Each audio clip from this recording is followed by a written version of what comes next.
It started with something almost invisible, a slightly shorter message, a reply that took just a little longer than usual.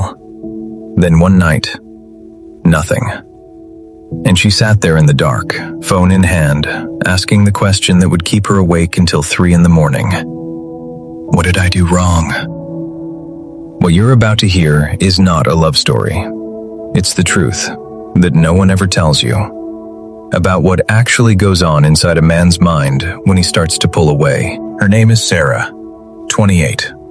Smart, warm, the kind of person who makes you feel like the most interesting person in the room. 3 months ago, she met Jake. Jake was different from the start. He sent a good morning message every single day.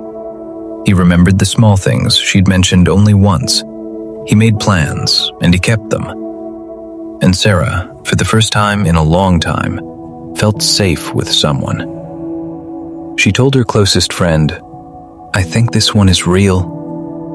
For 8 weeks, everything felt easy, natural, right. Then, somewhere around week 9, something shifted. His messages got shorter. His energy felt different. Not cold, not unkind, just less.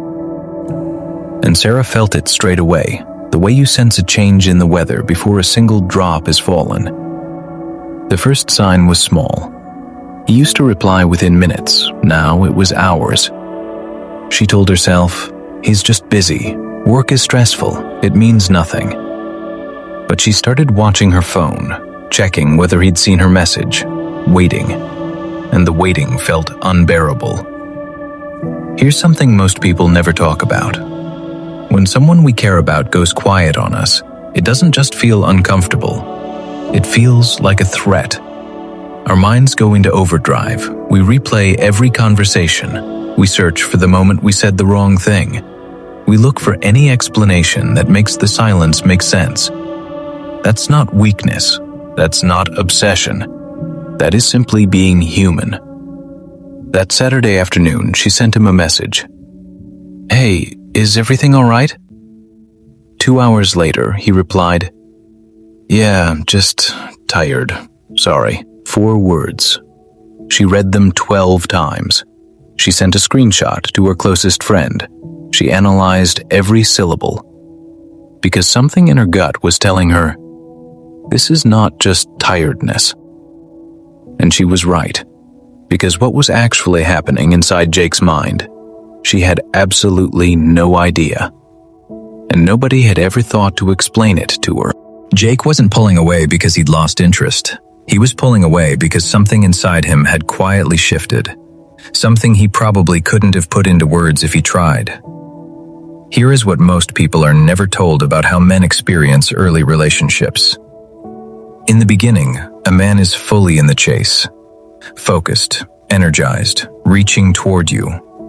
But at some point, usually after a few weeks, something quiet happens inside him. He starts to feel the weight of what this is becoming. Not dramatically, not in a way he could explain, just a slow, creeping question that rises up without permission. Am I still myself in this? Or am I disappearing into it?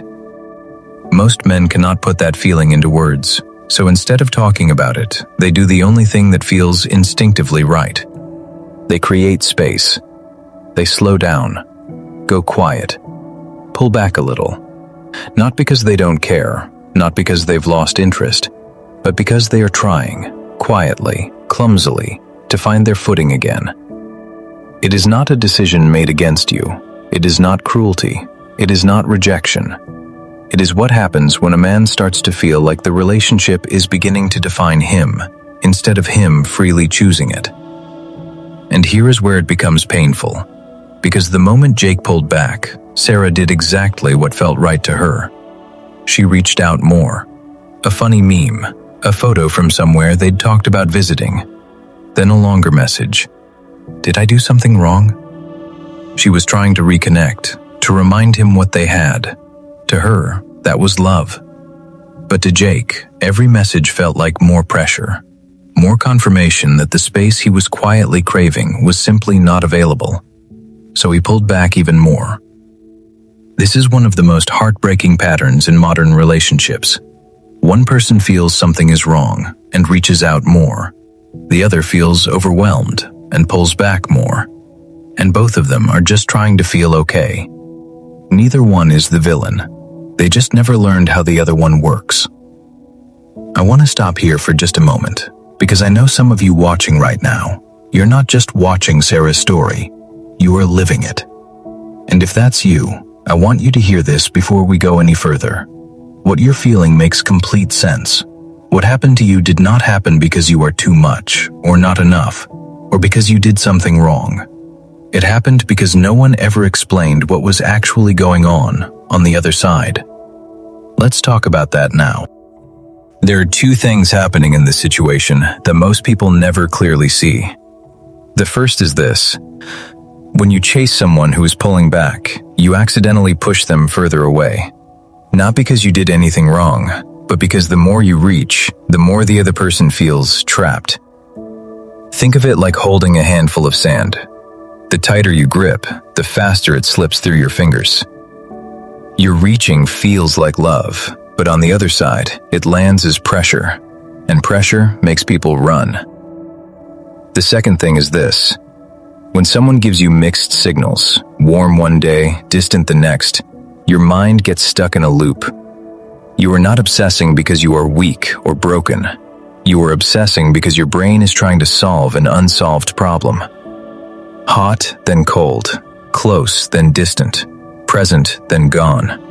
That back and forth keeps you emotionally locked in, always waiting for the next moment of warmth to tell you everything is all right. It is one of the most exhausting places to live. And it is not your fault for getting caught there. But here's what you need to hear. The way out is not to try harder. It's to do something that feels completely wrong in the moment, but actually works. So what should Sarah have done? And more importantly, what can you do if you are in this right now? 3 things. No games, no tricks, just what actually works. 1. Stop reaching out for a while. I know this feels like giving up. It isn't. When you keep sending messages to someone who has gone quiet, you are not showing love. You are showing them that their silence gets a reaction. Give the silence room to breathe. Not forever, just long enough to stop confirming that you are sitting there, waiting. 2. Put your energy somewhere that gives it back. Not as a strategy, not to make them jealous. Simply because you deserve to feel alive, regardless of what they are doing. Ring the friend you haven't spoken to in weeks. Go back to the thing you've been putting off. Move your body. Get outside. When you are genuinely living, not performing it, but actually living, something shifts in how you show up. You become less available to anxiety, and that is the most magnetic version of you. 3. When they do reach out, respond warmly, but don't rush. 1 reply. Natural. No urgency hiding underneath it. You are not playing hard to get. You are showing them, without a single word, that you are okay, that you have a life, that being with you feels good, not heavy. And that is what makes someone want to come back. Not pressure, not silence games. Just a person who is fully, genuinely okay, with or without them. Sarah eventually figured this out. Not right away, not without some painful nights. But she stopped reaching. She returned to her own life, her friends, her routines, the book she'd been meaning to finish for months. She stopped making his silence her emergency. 11 days later, Jake sent her a message. Hey, I've been thinking about you. Can we talk? Not because Sarah played a game, but because she stopped shrinking herself into the space of his uncertainty. And when she did that, he noticed. That is the part no one tells you. People don't come back because you chased them harder. They come back because you stopped, and they finally felt what that actually meant. If something in this video put words to something you've been feeling but couldn't explain, share it with someone who needs to hear it right now. And if you want to keep understanding why people behave the way they do, subscribe to I Study Behavior. Every week, a real situation, a real pattern, and the truth behind why people do what they do. I'll see you in the next one. Before you go, I want to ask you something.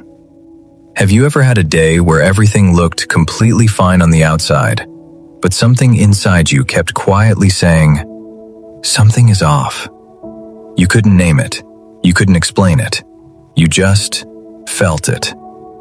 My next video is about exactly that feeling, where it actually comes from, and why so many people carry it silently their whole lives. It's right there.